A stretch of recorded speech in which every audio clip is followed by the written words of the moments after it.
Саламатсыздар ма оқушылар?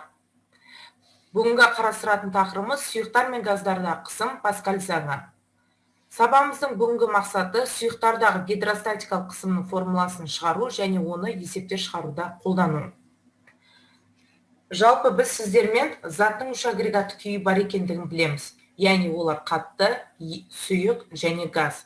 Қатты денелерде қысым бір бағытта берілетіндігін өткен сабақтан сіздерге таныс болдық. Себебі қатты денені құрайтын молекулалар мен атомдар барлығы белгілі бір тәртіппен орналасуына байланысты болды. Бүгінгі сабақта біз сұйықтар мен газдардың қысымы қалай берілетіндігін анықтаймыз.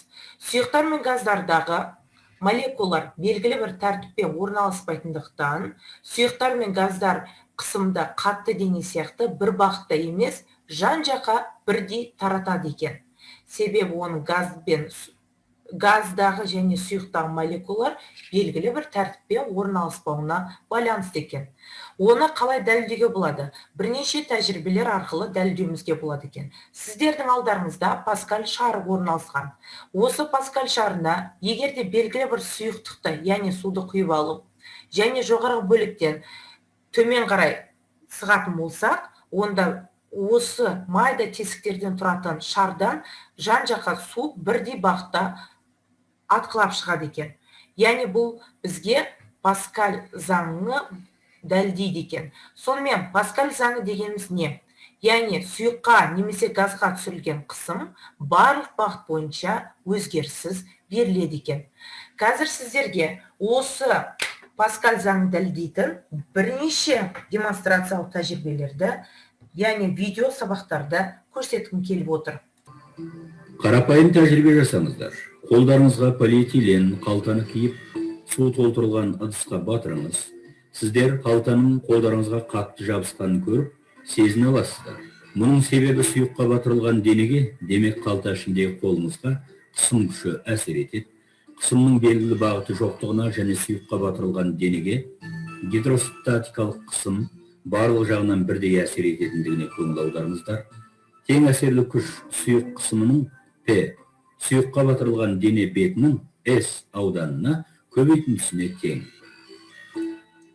Яғни сұйықтардың бір нүктесіне түсірілетін қысым оның барлық бөліктеріне бірдей берілетіндігін көруімізге болады екен. Келесі демонстрациялық тәжірибені көрейік. Ауа шары суда қысылғанда өз күшін сақтайды, себебі су барлық жақтан бірдей әсер етеді. Олай болса, біз сұйықтар мен газдарда қысым барлық бағытта бірдей берілетіндігіне бірнеше мысалдар келтіре білдік. Дәл сол сияқты сіздер үйде кәдімгі душты көз алдарыңызға елестетсеңіздер де болады. Себебі ол Паскаль заңына бағынатындығын көруімізге болады. Келесі, енді осы бүгінгі сабақта біз сұйықтар мен газдардағы түсірілетін қысым жөнінде айтқым келіп отыр. Сонымен бірінші сұйықтардағы қысым. Сұйықтың қысымы ыдыс табанының ауданына тәуелді болмайтынын, тек сұйық бағаның аш биіктігіне және оның ро тығыздығына тәуелді болатындығын бүгінгі сабақта сіздермен бірге дәлелдейміз. Ол үшін сіздердің алдарыңызға су құйылған стакан берген. Егер де осы су бар стаканды бірнеше қабаттарға бөліп қарастыратын болсақ, бірнеше қабаттарға, қалай ойлайсыздар, қай қабатқа түсірілетін қысым әлдеқайда үлкенірек болады деп ойлайсыздар? Мысалы, 1, 2, 3, 4, 5 және 6, 7 деп санмен белгілеп қойым. Қай қабатқа түсірілетін қысым ең көп болады екен?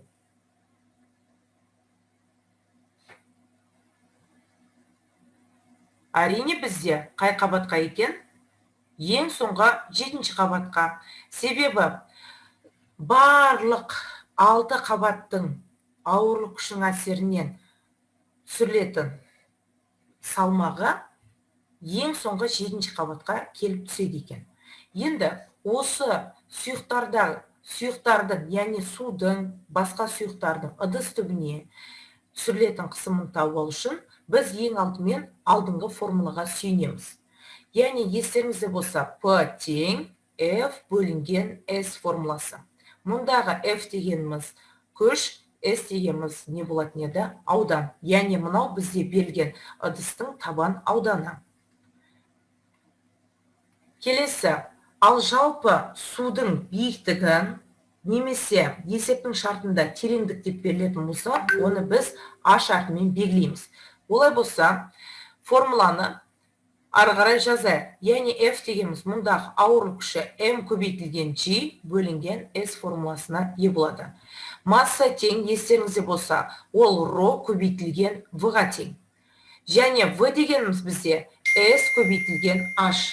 Олай болса, біздің формуламыз қалай өзгереді екен? Яғни M-нің орнына мен ρ, V-нің орнына S көбейтілген H көбейтілген G формуласын апарам, және бөледі екем S-ке. S пен S өзара қысқарады. Нәтижесінде менде пайда болған формула ρ көбейтілген G көбейтілген H. Және сонымен қатар мұндағы ρ дегеніміз дененің тығыздығы емес, яғни бұл жерде берілген сұйықтықтың тығыздығы. Сондықтан да мен ρ с деп жазам. Яғни біз сол сұйық тұрған ыдыстың түбіне түсірілетін қысымды бүгіннен бастап P түп, яғни P деп жазсақ болады, тең болады формуласы ρ сұйық көбейтілген G көбейтілген H.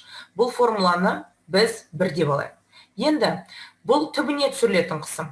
Ал қабырғасына түсірілетін қысымды, яғни ыдыстың қабырғасына түсірілетін қысымды біз қалай табамыз? Яғни мынау қабырғаға, келесі қабырғаға түсірілетін қысымды біз PQ деп алайық. Яғни бұл PQ дегеніміз, яғни ыдыстың қабырғасына түсірілетін қысым. Ыдыстың түбіне түсірілетін қысым мен ыдыстың қабырғасына түсірілетін қысым да айырмашылықтар бар екендігін ұмытпаңыздар. Яғни ыдыстың қабырғасына түсірілетін қысым әрқашан түбіне түсірілетін қысымнан 2 есе аз болады екен. Сонда формуласы қандай болады екен? Яғни 2 есе аз болатын болса,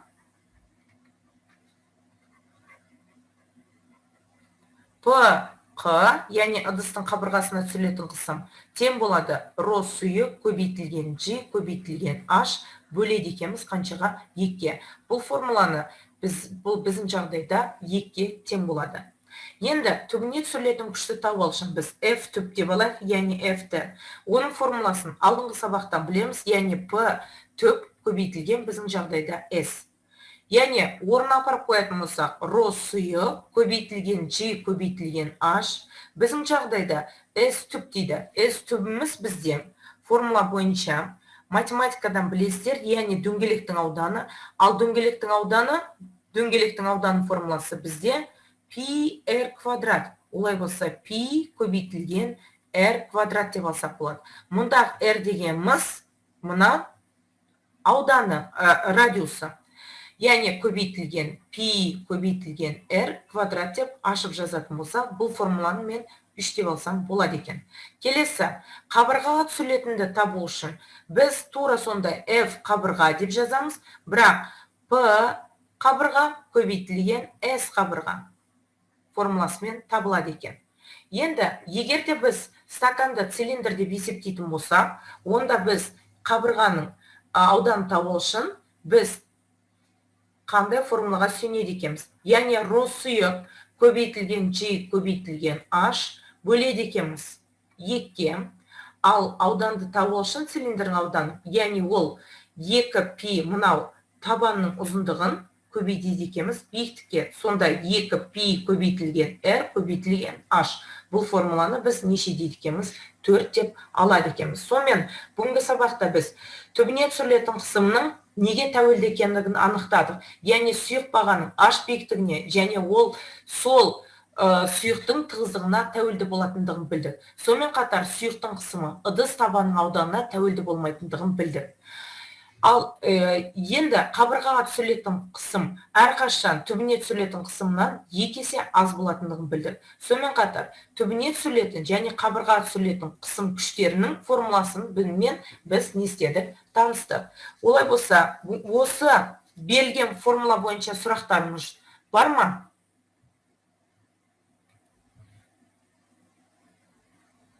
Егер де сұрақтарыңыз жоқ болатын болса, онда келесі слайдқа көшеміз. Яғни сұйықтарда қысым жөнінде қысқаша осы екен. Келесі, енді бізде сонымен қатар газдарда түсірілетін қысым жөнінде айтып өткіміз келеді. Газдарда қысым қандай физикалық шамаларға тәуелді екендігін қазір біз көреміз. Сонымен, газдарда молекулалар немесе атомдар бір-бірінен бейберекет алшақ орналасатындығын мына берілген суреттен көруімізге болады. Газды суға бола ма дейді? Әрине болады. Бірақ та оны қашанға дейін сығамыз? Яғни молекулалар немесе атомдар арасында қашықтық азайғанша дейін, белгілі бір шамаға дейін оны сығуымызға болады екен. Яғни біз сыққан жағдайда, яғни молекула немесе атомдардың арасында қашықтық азаяды екен. Енді газдарда қысым қандай физикалық шамаларға тәуелді екендігін анықтайды. Газдарда қысымда бізде П әрпімен белгіленеді. П қысым. Және ол екі физикалық шамаға тәуелді болып келеді екен. Біріншісі, өзі тұрған ыдыстың көлеміне, яғни В көлем. Және егер де осы ыдыста тұрған газды қыздыратын болса, онда бізде температураға тәуелді болады екен. Яғни абсолют температураны біз Т әрпімен белгілейміз. Яғни абсолют температура. Өлшем бірлігі Кельвин. Цельсийдан Кельвинге өту үшін біз 273-ке қосамыз. Сонда Т тең болады 273 қосылған Т. Енді қысым мен көлем қандай пропорция екендігін анықтайық. Яғни қысым артатын болса, онда бізде көлемнің керісінше кемігендігі. Біздегі Б суреті осыған дәлел болады.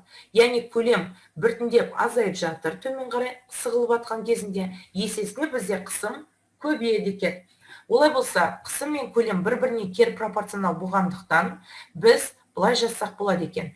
P1 көбейтілген V1 тең P2 көбейтілген V2. Осыдан P1-дің P2-ге қатынасын табатын болсақ, немесе Б суретке сәйкес P2 бөлінген P1 деп алсақ, онда тең болады, яғни P2-ның астына P1 келеді, онда V1 бөлінген V2. Осыдан білуге болады, қысым мен көлем бір-біріне кері пропорционал. Себебі 2 мына келесі теңдеудің оң жақ бөлігінде 1 келесі оң жақ бөлігінде бізде қаншаға тең болып тұр? 2. Қысым мен көлем бір-біріне кері пропорционал екендігін дәлелдейтін формула. Бұл формуланы біз дәл осы слайд үшін номер 1 формула деп аламыз. Ал енді келесі жағдай. Егер де біз осы газды, цилиндр ішінде газды қыздыратын болсақ, яғни белгілі бір жылу беретін болсақ, онда бізде температура артқан сайын газды молекулалары немесе атомдары тез қозғала бастайды екен. Нәтижесінде, тез қозғалудың нәтижесінде бізде қысым артады екен. Олай болса, қысым мен температура бір-біріне тура пропорционал. Ал бағана біз қысым мен көлем кері пропорционал деп атаған едік. Олай болса, бұл формуланы қалай жазсақ болады? Мысалы, P2 бөлінген P1 тең болады T2 бөлінген T1. Температура артқан сайын қысым артады, температура төмендеген сайын қысым керісінше кемитіндігін ұмытпаңыздар. Олай болса, P2 бөлінген P1 тең T2 бөлінген T1. Бұл формуланы біз дәл осы слайд үшін номер 2 формула деп аламыз. Сонымен қатар, мына абсолют температура үшін формуланы жазып алсаңыздар, бұл формуланы номер 3 формула деп алды. Сонымен газдарда қысым қандай шамаларға тәуелді екендігін білді. Қысым көлемге және температураға. Көлем мен қысым екеуі бір-біріне кері пропорционал. Яғни көлем кішірейген сайын қысым көбейеді, көлем артқан сайын қысым азаяды. Ал температура мен тура пропорционал. Температура артқан сайын қысым артады, температура кеміген сайын қысымның кемитіндігін білуімізге болады. Енді сіздерге осы қысым мен көлемнің бір-біріне кері пропорционал екендігін дәлелдейтін сіздерге бір видео көрсеткім келіп отыр. Дәл осы слайд бойынша сіздерде, мен ойлаймын, ешқандай сұрақ қалмау керек.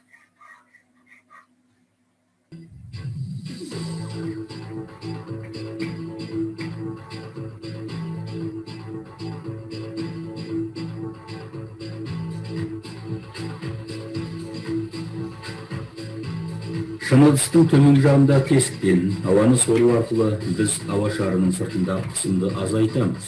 Осының нәтижесінде шар ішіндегі ауа көлемінің ұлғайғанын көреміз. Шар ішіндегі жоғары қысымдағы ауа оны төменгі қысымға қарай итереді. Шар көлемі ұлғайғандықтан ішіндегі ауа қысымы кемиді.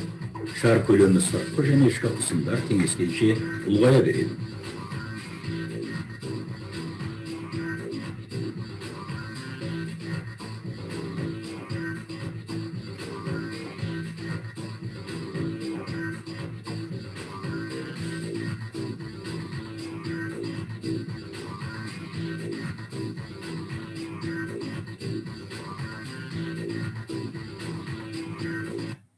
Дәл осы көріп отырғаныңыздай ішіндегі қысымды азайтты. Ішіндегі қысымды азайтудың нәтижесінде бізде шардың көлемі ұлғайтты. Енді ары қарай қарайық.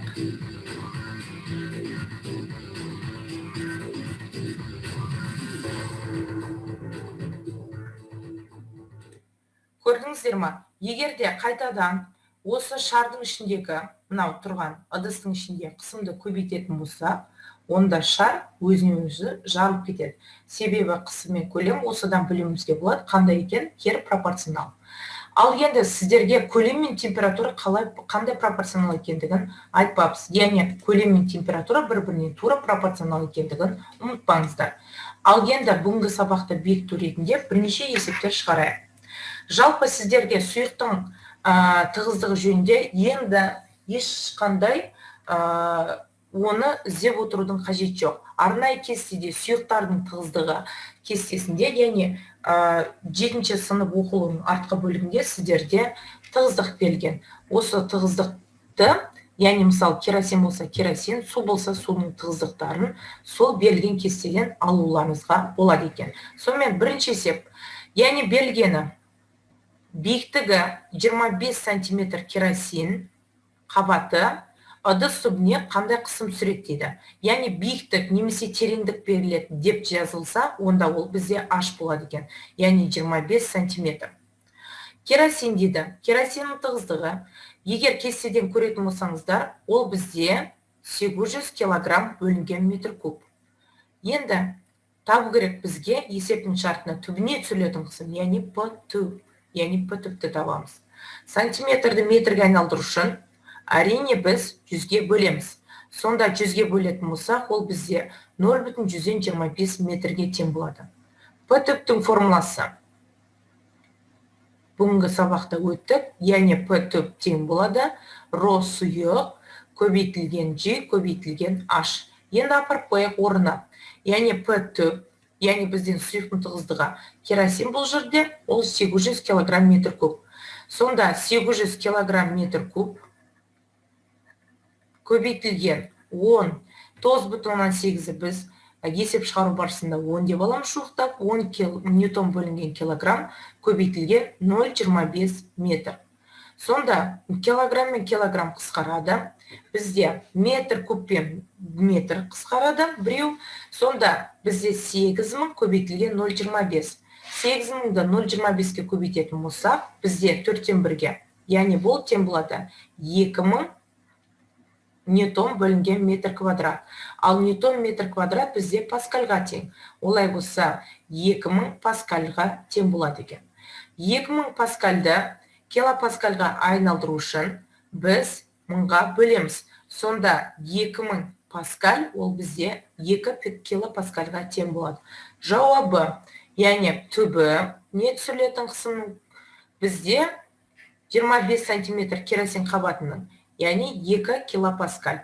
Сонымен біз сіздер білдіңіздер. Неліктен өзенге, немесе теңізге шомылға, немесе қарапайым бассейнге шомылға барғанда неғұрлым терең сүңгіген сайын құлақтың ауырлайтындығын байқайсыздар. Себебі тереңге сүңгіген сайын бізде қысым аз көбейеді екен. Олай болса сұйықтың қысымы тереңдікке немесе биіктікке тәуелді болғандықтан да төмен тереңге сүңгіген адамның құлағын теліп, яғни құлағының ауырлауының бірден бір себебі қысымның артқандығын білдіреді екен. Олай болса, келесі есепке тоқталайық. Қандай тереңдікте сумен толтырылған ұңғыманың түбіне 200 килопаскаль қысым түсіріледі. Қандай тереңдікте дегенде бізде табу керекпіз ашты. Енді бізге берілген 200 килопаскаль дейді. Олай болса 200 килопаскальді біз қандай әріппен белгілеткенбіз? Әрине П. Олай болса П тең 200 килопаскаль. Енді есептің шартына қарап отырсаңыздар, бұл тереңдікте, яғни төмен қарай, демек бұл түбіне түсірілетін қысым. Тереңдікте су дейді. Судың тығыздығын арнайы кестеден көретін болсаңыздар, 1000 килограмм бөлінген метр куб екен. Ал енді бізге тереңдік десе, демек біз ашты табамыз. Халықаралық бөліктер жүйесі бар, яғни біз 200 килопаскальды айналдырамыз. Ол бізде 200 мың паскаль, немесе 2 көбейтілген оның 5 дәрежесі паскаль деп жазсам болады екен. Шешуі. Яғни біз ең алдымен кәдімгі П түптің формуласына сүйенеміз. П түп тең ро сұйық көбейтілген G көбейтілген H. Осыдан H'ты тапқанда, H осы жерде қалсын дейік. Қалған екі көршісі көбейту болса, кері амалға ие болады екен. Яғни H тең болады P түп, яғни келесі бетке өткенде көбейту болған бөліп өтеді. Яғни ро сұйық көбейтілген G. Енді орнына апарып қоямыз. H тең болады P түп дегеніміз бізде 2 оның 5 дәрежесі паскаль бөлінген ро сұйық дегеніміз, яғни 1000 килограмм метр куб, немесе оның 10 дәрежесі килограмм бөлінген метр куб деп алсақ болады. Себебі қанша 0 тұр? 3. Көбейтеміз 10 ньютон бөлінген килограмм. Килограмм мен килограмм қысқарады. Келесі ары қарай кеттік. 10 дәрежесіне 10-ды көбейтетін болса, яғни дәрежелер өзара қосылады. Сонда 4 дәрежесі болады. 2 оның 5 дәрежесі паскальды ньютон бөлінген метр квадрат деп жазайын. Ал астыңғы бөлікте 1 көбейтілген 4 дәрежесі ньютон бөлінген метр куб болсын. Ньютон мен ньютон қысқарады, метр квадрат пен метр кубтың бір екеуі кетеді, сонда тең болады. 4 дәрежесі мен 5 дәрежесі өзара азайтылады. Нәтижесінде 4 дәрежесі жоғары барғанда минустан бая болады. Яғни 2 көбейтілген 5 дәрежесі көбейтілген 1 -4 дәрежесі деп алсақ болады. Сонда жоғарыда метр кубтан бізде 1 метр ғана қалады, сонда метр. Енді қараңыздар, 2 мен 1-ді өзара көбейтеміз, сонда тең болады 2, 5 дәреже мен -4 дәреже өзара қосылады деді. Сонда 5-тен қосылған кезінде -4 плюс пен минус болады, нәтижесінде 1 дәрежесі. 1 дәрежесін деп жазбаймыз, жай ғана 10-ды жазамыз. Сонда тең болады екен 20 метр. Олай болса бізде тереңдігіміз қаншаға тең болады екен? 20 метр. Жазып алыңыздар.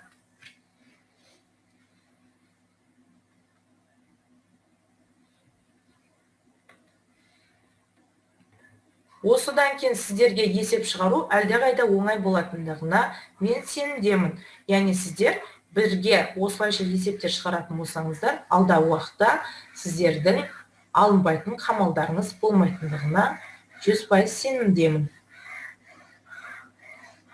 Ал енді келесі есепті біз сәл күрделендіре бастайық. Яғни есеп біртіндеп күрделенсін. Енді планына есеп берілді. Түбі жалпақ баржаның түбінде ауданы 200 сантиметр квадрат тесік пайда болды дейді. 2 метр тереңдікте судың тегеурініне төтеп беретін тығынды тесікті жабатын, яғни қандай күшпен қысып ұстап тұру керек дейді. Сонда қарап отырсаңыздар, түбі жалпақ болатын баржа, яғни қайық іспеттес, сонда 200 сантиметр квадрат бізде тесік пайда болды. Ол қандай тереңдіктен? 2 метр тереңдікте дейді. Яғни оны қандай күшпен қысып тұру керек бізде? Яғни бізге түбіне түсірілетін күшті тауымыз керекпіз. Олай болса, берілгенін жазып көрейік. Берілгені, яғни аудан берілсе, яғни түбінің аудан десе, S түп тең болады 200 сантиметр квадрат. H бізде 2 метр, судың дейді, яғни судың тығыздығы бізде 1000 килограмм метр куб. Түбіне түсірілетін, яғни қысып тұратын, сол тесікті бітейтін бізге тығын керек. Яғни және оған қандай күшпен әсер ету керек десек, біз F түпті табуымыз қажет екен. Олай болса, бізде халықаралық бөліктер жүйесі бойынша 200 сантиметр квадратымыз, яғни 200 көбейтілген 10⁻4 дәрежесі метр квадратқа тең. Шешуі. Шешуі. Бағана біз алдыңғы слайдта, яғни біз түбіне түсірілетін күштің формуласын жаз, яғни P түп көбейтілген S түп. P түптің формуласы бізде ρ сұйық көбейтілген G көбейтілген H, ал S түп дегеніміз бізде беріліп тұр екен. Яғни формуланы қолданудың қажет жоқ. Яғни ол S түп деп жаза салам. Орнына қоямыз, яғни F түп тең, яғни 1000 килограмм метр куб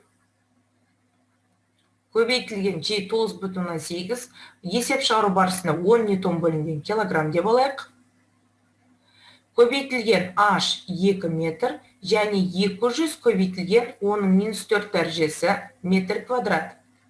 Қарап отырсаңыздар, қандай шамалар қысқарады? Яғни метр куб метр, және метр квадрат қысқарады.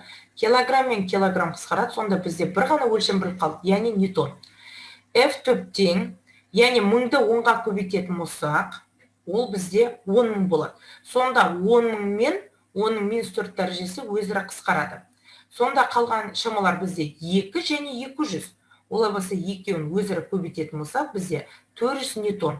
Яғни түбінде, мынандай баржаның түбінде пайда болған 200 сантиметр квадрат тесікті бітеу үшін, яғни жоғарыдан ұстап тұру үшін, бізде қандай күш жұмсауымыз қажет екен? 400 ньютон күш жұмсауымыз қажет екен қысып тұру үшін.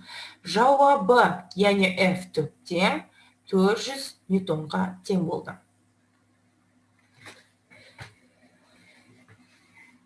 Егер есеп бойынша сұрақтарыңыз жоқ болатын болса, келесі есепке көшейік.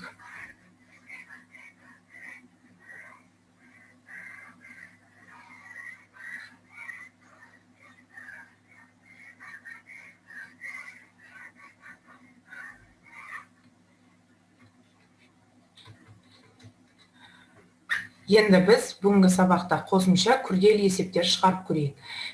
Кейде ыдыста тек қана бір сұйық қана емес, бірін-бірімен араласпайтын бірнеше сұйықтар болған кезінде түбіне, қабырғасына түсірілетін қысымды қалай табуымызға болады деген ой келеді. Міне соған байланысты сіздерге осындай есеп келген жағдайда қалай шығаратынын көрсетейінші деген едім. Яғни сіздерде берілгені бойынша ыдысқа бір-бірімен араласпайтын 3 сұйық берілген. Яғни құйылған су, керосин және сынап. Әр қабаттың биіктігі 5 сантиметр. Сұйықтардың орналасу қатарының суретін салыңдар дейді. Қазір бәріміз бірге отырып саламыз. Ыдыс түбінен 7,5 сантиметр биіктіктегі сұйықтардың қысымын анықта дейді. Ал енді қарайық. Ең алдымен мен ыдыстағы сұйықтардың орналасу қатарын салмас бұрын, ең алдымен оқулықтың артқы бөлігінде сұйықтардың тығыздықтарын жазып қоям белгеніне.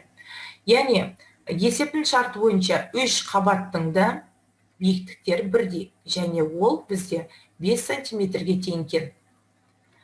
Сұйықтардың орналасу қатарының суретін салды. Ең алдымен мен суретін салмастан бұрын, ең алдымен судың тығыздығын көрейін.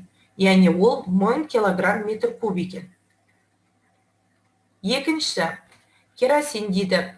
Керосиндікі ол 800 килограмм бөлінген метр куб. Және сынаптікі бізде 13600 килограмм метр куб екен. Енді есептің шарты бойынша бізге жалпы қысымды табу керекпіз. PG деп жазайын, жалпы қысым. Және 7,5 сантиметр тереңдіктегі қысымды табуымыз қажет. Енді сіздер қарап отырсаңыздар, мен ρ деп жаздым, бірақ еш қайсына мен белгілі бір цифр берген жоқпын. Не үшін екендігін қазір сіздерден сурет барысында байқайсыздар. Халықаралық бөліктер жүйесі бойынша 5 сантиметріміз ол 0,5 метрге тең болады. Ал енді суретке салуға кірсек, суретті салуға. Яғни қарап отырсаңыздар, ыдыс белгісіндей 4 бұрышты. Осының ішінде 3 сұйық құйылған. Қалай ойлайсыздар? Біз бағана айтып өттік, біріншінікі бұл сұйық, сұйықтың ішіндегі бұл судың тығыздығы, екіншісі керосин, үшіншісі сынап. Енді қайсысы төменгі бөлікте орналасады деп ойлайсыздар? Әрине, бұл бізде сынап екен. Себебі сынаптың тығыздығы ең ауыр, сондықтан да ең төменгі бөлікте орналасады. Келесі, екіншісі бұл су, ал ең жоғарғы бөлігінде бізде кім орналасады екен? Керосин. Өйткені керосин тығыздығы қалған екі сұйықпен салыстырғанда ең кіші. Міне сондықтан да бүгіннен кейін білесіздер, мысалы майлы сорпа ішкен жағдайда сорпаның бетіне май шығады. Себебі майдың тығыздығы судың тығыздығымен салыстырғанда азырақ екен. Ал енді біз бұндай жағдайда бір-бірімен араласпайтын үш сұйық немесе төрт сұйық берілсін. Бұндай жағдайда не істейміз? Әрқайсының жеке-жеке қысымдарын тауып аламыз. Енді керосин бізде бірінші қабатта орналасқан. Олай болса бұны ро1 деп аламын. Екінші су ол бізде ро2, ең соңғы орналасқан бізде ро3 бұл сынап. Енді бұнда есептің бірнеше варианттары келеді. Яғни төменнен санағанда дегенде, онда ретін орналастыр дейтін болса, онда бізде мынау 1, мынау 2, мынау 3 болар еді. Енді тауға тырысайын, P1 тең болады ро1 көбейтілген G көбейтілген H1.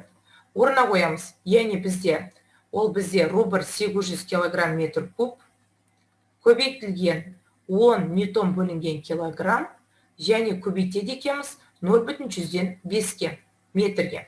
Сонда бізде P1-дің тең болады қысымымыз, яғни 8000-8000-ді 0,5-ке көбейтетін болсақ, қаншаға тең болады екен?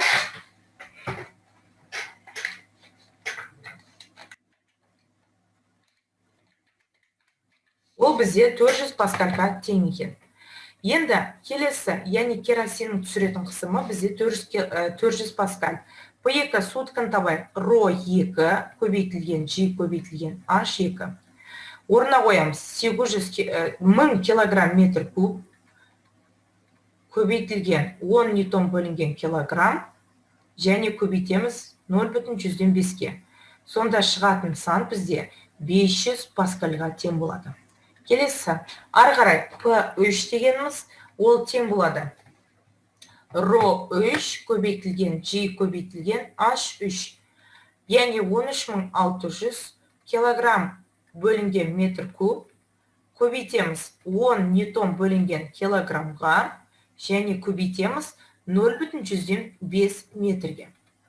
Сонда 13600 көбейту 10 көбейту 0,5 тең болады бізде 6800 паскаль. Сонда ең көп қысымды бізде сынап түсіреді екен. Енді жалпысын тауып үшін не істейміз? Әрине барлық сұйықтардың қысымдарын өзара қосамыз. P2 қосылған P3 тең болады. Сонда 400 паскаль қосылған 500 паскаль және қосылған 6800 паскаль бұл бізде тең болады екен 7700 паскальға тең болады. Яғни 7700 паскальді біз қосымша қалай жасақ болады екен? 7,7 килопаскаль. Ал енді сіздерге 7,5 сантиметр биіктіктегі, яғни биіктіктегі сұйықтардың қысымын тап дейді. Бұны қалай табамыз? Егер де қарап отырсаңыздар, әрқайсының биіктігі бізде 5 сантиметрден болып шықты, қабаттың биіктіктері.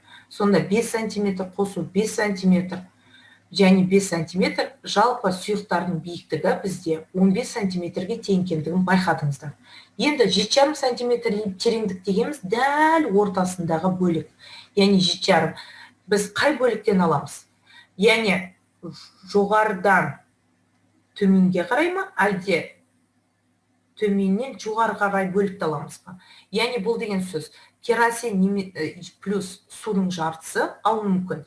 Немесе судың жартысымен сынап па? Егер де бұл сұраққа жауап беруге қиналатын болсаңыздар, онда жоғарыдан төмен қарай біз керосин және суды алуымызға жеткен. Яғни қысым бұлай бағытта түсіріледі деп есептейтін болсақ.